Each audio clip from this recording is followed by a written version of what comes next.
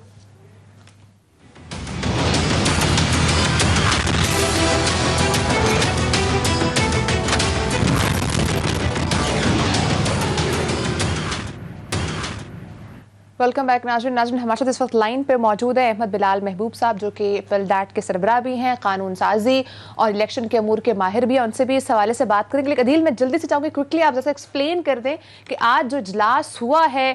Chief election commissioner کی سربراہی میں، اس میں کیا چیزیں سامنے آئی ہیں؟ پریس ریلیز میں کیا چیزیں پوائنٹ آؤٹ کی گئی ہیں؟ ہماری یہ جو اجلاس ہوا ہے اس میں جو الیکشنز ایکٹ ترمیمی بل 2020 ہے اس کا جائزہ لیا گیا، اور یہ قومی اسمبلی نے اگرچہ پاس کر دیا ہے لیکن الیکشن کمیشن آف پاکستان نے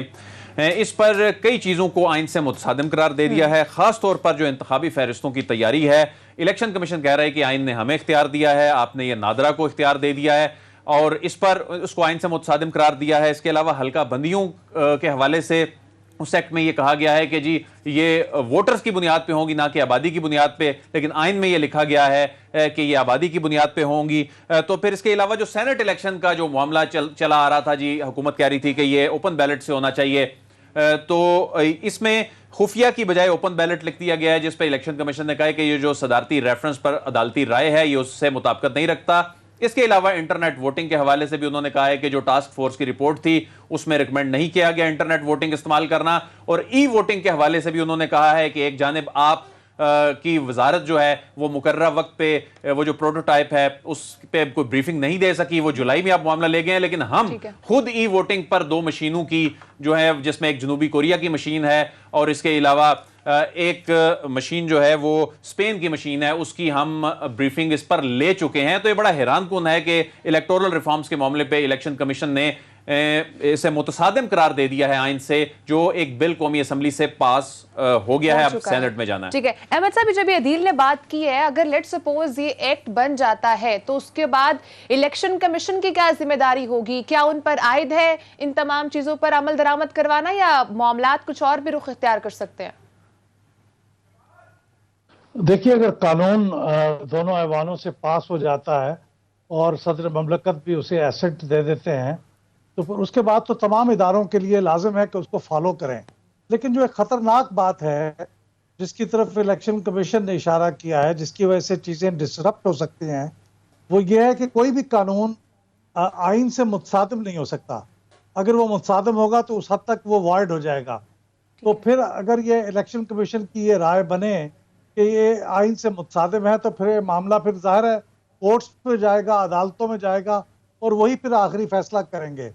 لیکن اگر یہ آئین سے متصادم والی بات نہ ہوتی تو پھر کوئی پسند کرے نہ پسند کرے، جب منتخب ایوان دونوں اس کو پاس کر دیں گے تو پھر اس کے اوپر تو کوئی اس کو فالو کرنے کے علاوہ کوئی چارہ نہیں. احمد صاحب یہ بتائیے کہ جو آئی ووٹنگ اور ای ووٹنگ کے حوالے سے آپ کی اس میں کیا رائے ہے؟ کیا یہ پاکستان جیسے ملک میں یہ ڈویبل ہے؟ اس کے اچھے نتائج سامنے آ سکتے ہیں؟ انٹرنیٹ ووٹنگ پہ تو اگرچہ کچھ ریزرویشنز جو سامنے آئی ہیں، لیکن ای ووٹنگ کے حوالے سے، یعنی جو یہاں پاکستان کے پولنگ سٹیشنز میں استعمال ہونی ہے، اس کے حوالے سے الیکشن کمیشن بھی چاہتا ہے، لیکن آپ کیا سمجھتے ہیں کہ یہ ہو سکتا ہے؟ دیکھیے جو انٹرنیٹ ووٹنگ ہے اس میں آپ نے بالکل صحیح کہہ دیا ہے کہ اس کے بارے میں تو تقریباً ایک کنسنسس سا ہے کہ یہ سیکیور سسٹم نہیں ہے. اس لیے اس کے اوپر تو میں زیادہ بات نہیں کرتا. لیکن جو الیکٹرانک ووٹنگ مشین کا معاملہ ہے وہ میرے خیال میں جلد بازی کا شکار ہو رہا ہے، کیونکہ اگر آپ اس کو ایک تو پروکیورمنٹ بھی 2023 کے انتخابات سے پہلے ایک بہت بڑا چیلنج ہوگا، لیکن اگر پروکیورمنٹ ہو بھی جائے تو لوگوں کی ٹریننگ ہو سکے گی، لوگوں کو اس سے فیملیرائز کیا جا سکے گا، ان کی سٹوریج کی پراپر فیسلٹیز کریٹ کی جا سکیں گی. یہ میرے خیال احمد صاحب، آپ کو میری آواز آ رہی ہے؟ بہت مہنگا سودا بھی ہے. تقریباً جی مجھے آپ کی آواز آ رہی ہے. 1 سے 1.5 بلین ڈالر کی اس کے اوپر تقریباً اخراجات آنے کا تخمینہ ہے، جس میں ٹریننگ بھی شامل ہے، اس میں آپ کے بایو میٹرک کے یونٹ بھی شامل ہے، اس میں آپ کا پرنٹر یونٹ بھی شامل ہے. تو یہ ایک مشین نہیں ہے، یہ 5-6 مشینوں کا ایک پیکج ہے. تو اگرچہ میں سمجھتا ہوں کہ میں ذاتی طور پہ سمجھتا ہوں کہ الیکٹرانک ووٹنگ مشین کی افادیت کی جو بات آ رہی تھی وہ تو یہی کہی جا رہی تھی نا کہ اس کے نتیجے میں نتائج کے بارے میں کچھ اتفاق رائے پیدا ہو جائے گا. لیکن اگر مشین کو استعمال کرنے کے بارے میں ہی اتفاق رائے پیدا نہیں ہو رہا تو پھر کل کو اس کے ذریعے سے جو نتائج حاصل ہوں گے اس کے اوپر اتفاق رائے کیسا ہو؟ یہ چیزیں بھی ریگولیٹ کر رہی ہیں جو اپوزیشن کی طرف سے اٹھائی جا رہی ہیں کہ شاید اس میں ہیکنگ کا سسٹم ہے، ہیکنگ پاسبل ہے، اور اس کے ساتھ ساتھ جتنا ووٹ چوری اس سسٹم کے تھرو ہو سکتا ہے شاید کسی اور سسٹم کے تھرو نہیں ہو سکتا. ان باتوں میں کتنی صداقت ہے؟ آپ کو لگتا ہے کہ یہ ایک ٹرانسپیرنسی لے کر آ سکتا ہے یہ الیکٹورل ووٹنگ کا سسٹم؟ دیکھیے جہاں تک ہیکنگ کا تعلق ہے، میری رائے میں مشین ایک سٹینڈ الون مشین ہے، یہ انٹرنیٹ سے کنیکٹڈ ہے، تو اس کے اوپر اس طرح سے ہیکنگ تو نہیں ہو سکتی، کیونکہ ہیکنگ عموماً انٹرنیٹ کے ذریعے سے باہر سے جب کوئی کنیکٹ ہوتا ہے. لیکن الیکٹرانک ووٹنگ مشین میں مینوپولیشن کے کوئی اور پاسبلٹیز ہیں، جیسے اس کے اندر ایک چھوٹی سی چپ ہوتی ہے، آپ اس چپ کو مینوپولیٹ کر سکتے ہیں اور اس کے ذریعے سے پھر انتخابات پہ اثر انداز ہو سکتے ہیں. اس کی سٹوریج کے دوران وہ چپ کو تبدیل کیا جا سکتا ہے، یہ بھی ہو سکتا ہے. لیکن یہ سارے خدشات غلط بھی ہو سکتے ہیں. یہ ہندوستان میں یہ خدشات دور کرتے کرتے پہلی دفعہ جب استعمال کی گئی، جب تمام کانسٹیٹوئنسیز میں استعمال ہوئی تو اس کے درمیان 22 سال کا تھا، 20-22 سال کا.